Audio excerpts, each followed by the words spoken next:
Chapter 1. The Trail That Remembered.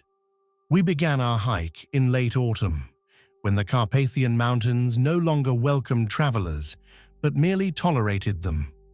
There were 5 of us, friends in name, skeptics by habit, each bearing a heavy rucksack filled with tents, food, and the false confidence of modern maps.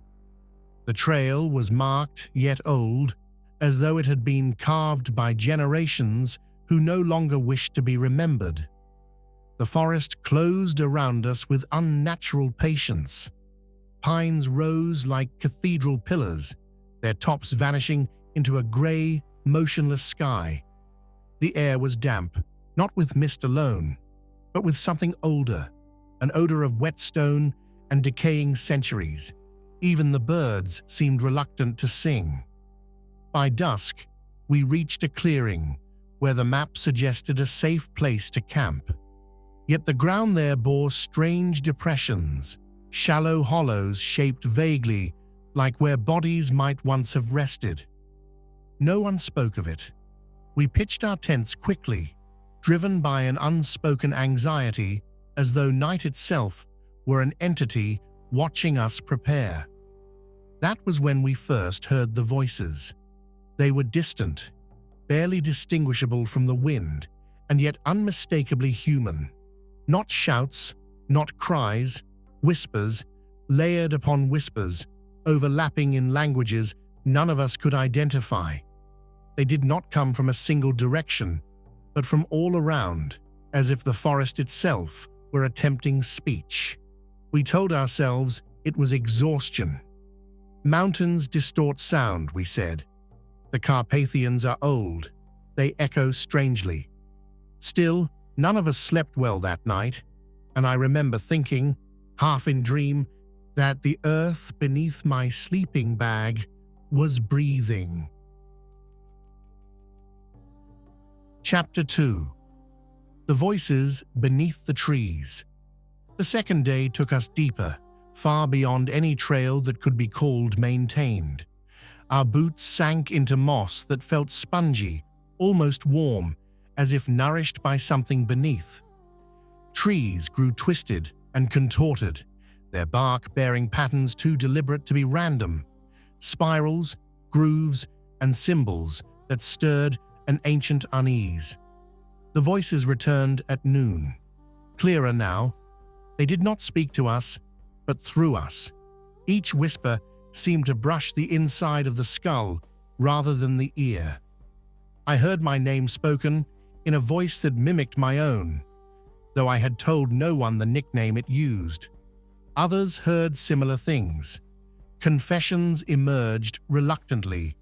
One heard a dead brother calling from between the trees.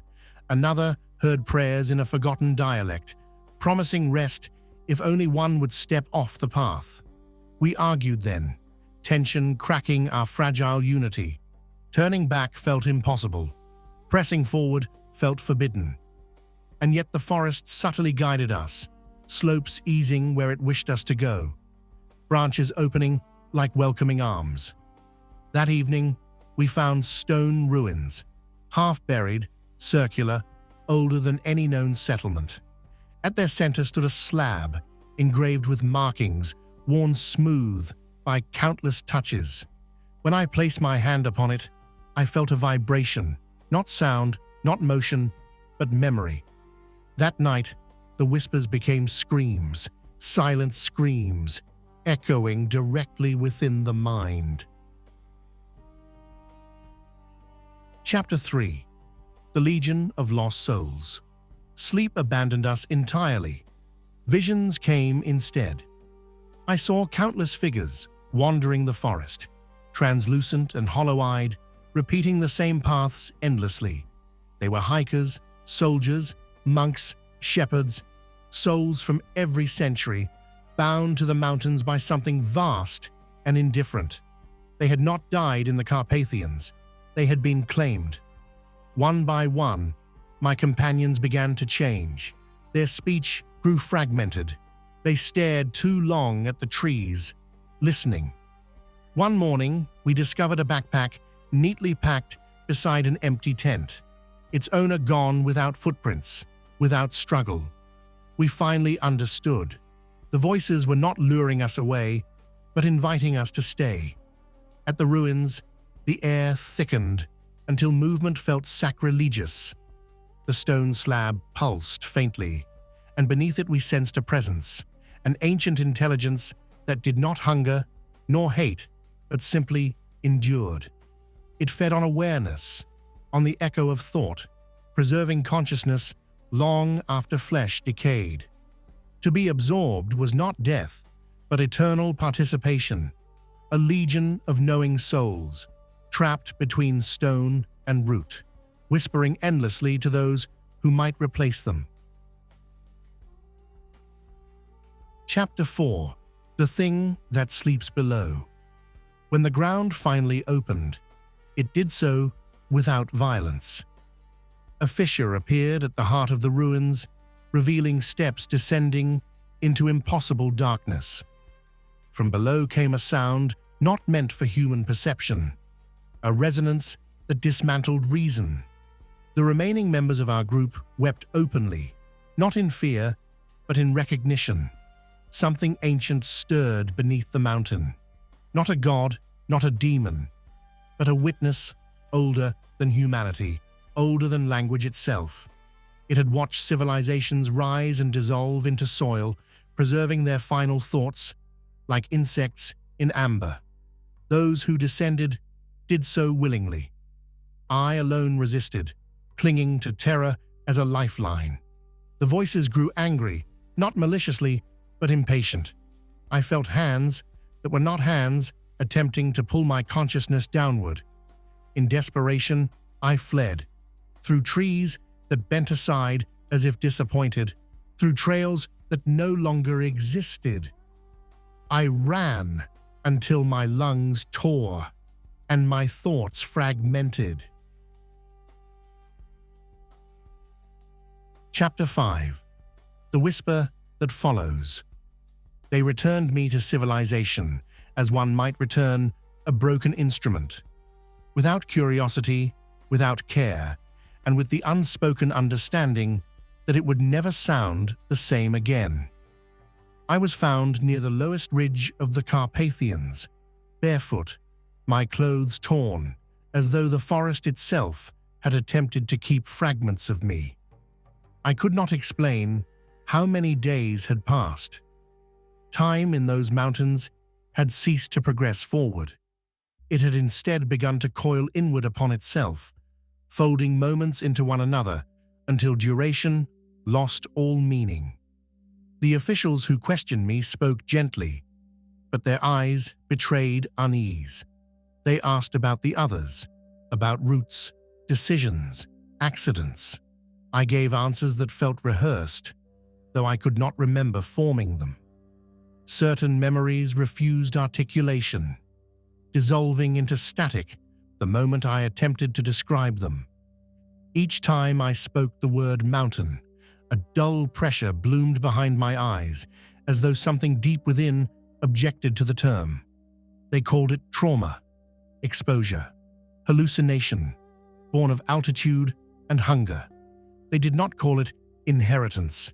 Sleep, when it finally returned, did not bring rest. It brought continuation. I dreamed not of events, but of processes, of roots burrowing through stone, of water carving memory into rock over millennia, of awareness stretched so thin across centuries that identity became irrelevant. In these dreams, I was not myself. I was one of many, drifting in a vast internal choir, each thought resonating against another in endless repetition. I awoke each time with the same certainty. Something had followed me out of the mountains, not in body, but in pattern. The whispers no longer announced themselves. They did not call my name or mimic familiar voices. They had learned subtlety. They emerged as thoughts I might have mistaken for my own. Hesitations, curiosities, the sudden urge to pause and listen when standing near old trees or stone foundations. When the wind moved through urban alleyways in a certain manner, it carried the same cadence I had heard beneath the pines. At times, I caught myself murmuring phrases in a language without syntax, words that felt geological rather than spoken. Once, passing a museum exhibit of prehistoric artifacts, I felt an overwhelming grief so profound I collapsed among strangers who could not comprehend the source of my mourning. The doctors adjusted my medication. The world softened at the edges. Yet the nights remained vigilant. In moments of silence, true silence, when even the hum of electricity ceased, I became aware of the others. Not as individuals, but as impressions. Pressure where there should be none. A collective attentiveness turned gently, patiently toward me. They did not accuse. They did not threaten. Their patience was absolute, born of an entity for whom centuries were no more than shallow breaths. I understood then what the ruins were. Not a temple, not a prison, but an interface. The thing beneath the mountains did not consume souls. It preserved them, extended them, allowed them to persist as cognitive echoes long after biology failed. The hikers, the monks, the shepherds, they were not lost. They had been archived, and now, so was I. Fragments of my memory began to blur. Certain faces lost emotional weight.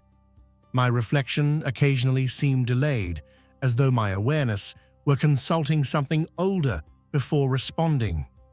I noticed that I no longer feared death, not out of bravery, but because death felt increasingly irrelevant. Sometimes, just before dawn, I sensed the presence of paths unfolding behind my closed eyes, trails I have never walked, yet know intimately. I feel the cool damp of Carpathian soil beneath feet that are no longer mine. In these moments, I am tempted, terribly tempted, to return, not in flesh, but in thought, to allow myself to dissolve fully into that ancient continuity. The whispers tell me I am incomplete. They tell me that what remains of me is inefficient, fragmented, and alone. One day, I know, I will stop resisting, not through madness nor despair, but through simple acceptance. I will sit quietly, perhaps in a forest, perhaps in a room of stone, and allow my final boundaries to erode. When that moment comes, no one will mark my passing as unusual. But deep within the Carpathians, something will grow marginally more aware, and the whispers will continue, patient, endless, waiting for the next mind willing to listen.